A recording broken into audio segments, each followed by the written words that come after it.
Oluvannyuma lw'omusumba Pastor Bugingo okuvaayo okukaabira ku kituuti kyaddaaki ate ye omukyala Susan Makula yakugyeemu essanyu olw'ensonga nti ate ensonga z'omusango gwabwe zikutte wansi ne waggulu.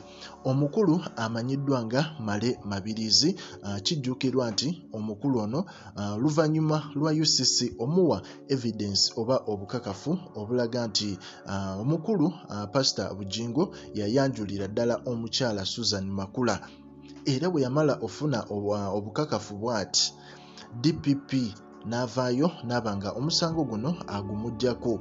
Male Mabirizi bagumuggyako ne bamugamba omulimu gwo gukomyawo kati ffe katugukwasaganye. Ekintu ekyaleese enjawukana mu musango guno olw'ensonga nti ate Male Mabirizi yavuddeyo mu bukambwe n'agamba nti abakulu bano bamanyi okutwala emisango gye mba nzigusizza ate mu gitwala bo ne bagikomya wakati ne batagimalayo oba ne batagiggusa. Ekintu ekyamulumye era ate kye yakoze n'addayo mu kkooti. Alina kkooti ate endala gye yagenzeemu n'awaabira DPP olw'omuggyako omusango mu ngeri etaabadde ya buvunaanyizibwa.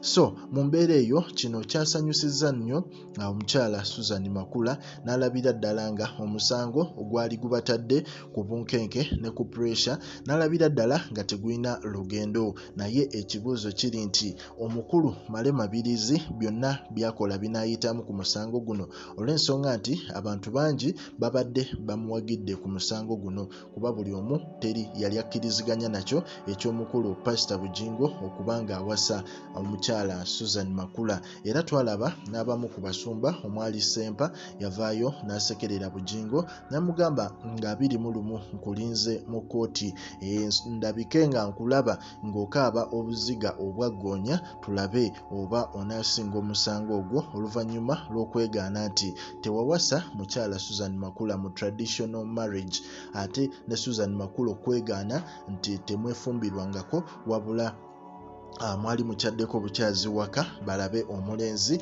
then bamuwandikire n'ebbaluwa esobola okubanga batandika ku process ey'emikolo. Bo abasumba babadde bagwesunza abamu abatakwataganira ddala na Bugingo olw'ensonga nti bagamba bamulabula ne bamugamba kyakola eky'obwenzi si kituufu naye n'awalaza empaka n'agenda mu maaso. Naye nga essaawa zino omusango gwo gulina twist empya, buli omu akyalinze ekigenda okuddako olw'ensonga nti omukulu Male Mabirizi bagumuggyeko ate mu kugumuggyako ate era naye n'addayo mu kkooti n'awaabira DPP okuba nga yatutte omusango gwe. Ku Pregen Media tuba twewaayo okuba nga tukuwa updates zino era nga tugamba likinga, commentinga era osubscribinge.